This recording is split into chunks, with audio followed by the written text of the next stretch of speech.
Tonight is a special night in a magical way. And the moon is full and it lights a path right in front of the girl's house. And moonbeams fill the girl's room and the stars twinkle as if winking at the girls. It's a very special night. Harper is the first to wake up, but then she's not really sure. Is she awake or is she asleep? Her eyes are open, but then she hears Everly, and they meet in the hallway where Lola is standing waiting for them. So they race out the front door and they follow the moonbeams down the path into the forest at the end of the street. Harper, Everly, Lola shouts, "There's a deer, there's a deer!" And it's true. A deer stands in the middle of the path and gazes at them, and she seems to be saying, "Follow me, follow me." And suddenly, the three girls are on the path, following the deer into the forest. And then Everly looks around, and she says, "Oh, the trees are sparkling." And Harper says, "Yes, let's follow them and find out what makes them sparkle." And then Everly said, "The deer is staring at us." And she still seems to be saying, "Come, follow me." And Lola said, "I know that deers can't talk, but this one does. And her name is Irene." Irene? Yes, Irene. "Oh, come, let's go into the forest," Harper says, and the path twinkles. "Let's find out where it leads." Everly said, "Well, I don't know. Maybe we should go tell Mom and Dad." Harper said, "Oh, no, it's okay. We'll come home by morning, and we'll tell them all about the deer and the path. They won't mind. This is an enchanted forest."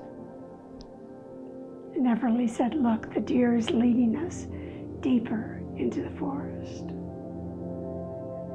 Lola says, "Okay, let's go." Now the three girls follow the deer into the forest. They don't know why they're going into the forest, but they know it's exciting and they know it's the right thing to do. They see the twinkling lights on the path and they follow it. But why is the deer leading them into the forest? The girls don't know that someone in the forest needs their help. Deep in a cave, a baby dragon shivers and cries. It's not a loud cry. It's more like a whimper, like, baby dragon whimpers and moans. But baby dragon has a long neck, long tail, and humongous wings. Well, the day before, he was learning how to fly, but he hit a tree and fell to the ground and broke his wing. He crawled into a cave and waited for help. He's so thirsty.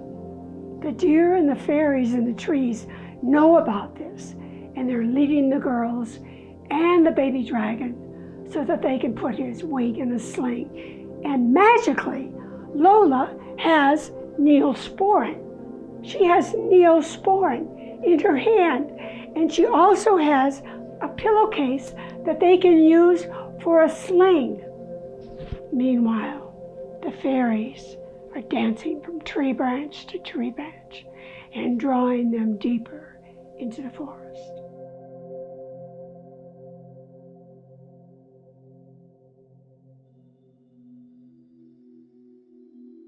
One of the fairies said, "Everly, Harper, and Lola, I am going to give you fairy clothes so that you look like us and you can dance and sing as you go down the path.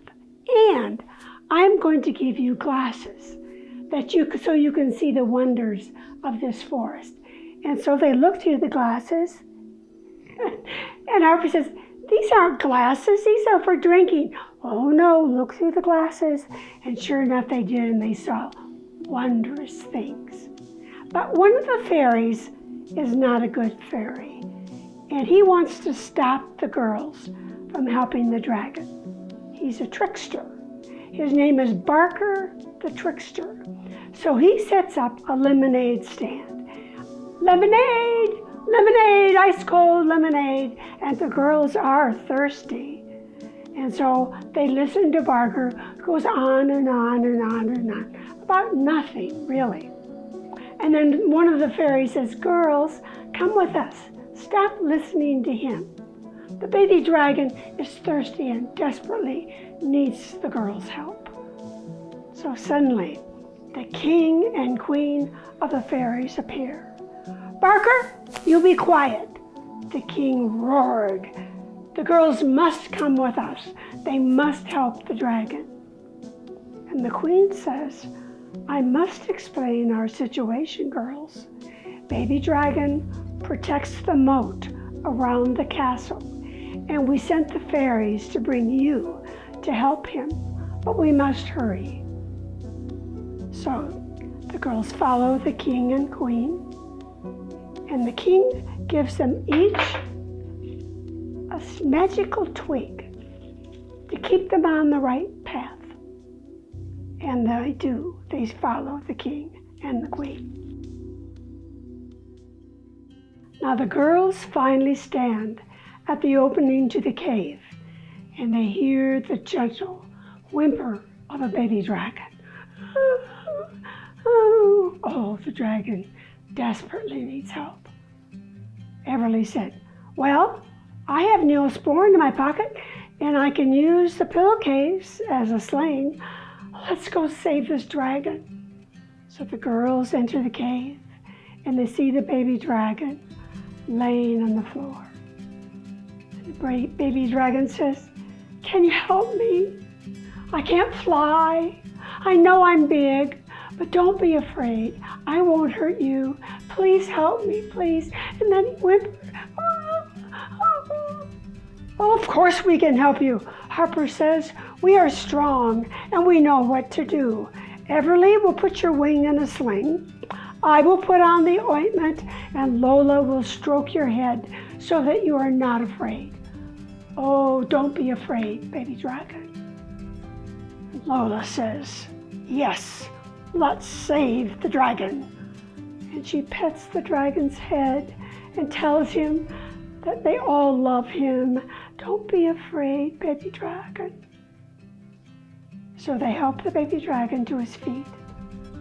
They stand by him as he walks out of the cave. The king and queen smile and thank them, and the deer appears and says, it's time to go home. And the girls are kind of sad to leave the Enchanted Forest, but they want to go home and tell their mom and dad about the Enchanted Forest. So suddenly, each girl is in her bed. Harper, Everly, and Lola open their eyes and smile. Then they remember the deer on the sparkling path that led into the forest, the twinkling lights in the trees, the talking fairies, the king and queen of the forest, and even Barker the trickster. But most of all, they remember baby dragon, who protects the moat around the castle. All three of them come downstairs and stand before their parents. Lola said, I saw a deer. Everly and Harper say together, and that's not all. And they tell their mom and dad about their night in the Enchanted Forest. And mom and dad are not angry. They want to hear all about it. For how many times do three girls get to go and spend the night in an enchanted forest and save a baby dragon? But sometimes at night, when the stars are twinkling, they see a baby dragon flying across the heavens. And it's true. He lives in an enchanted forest.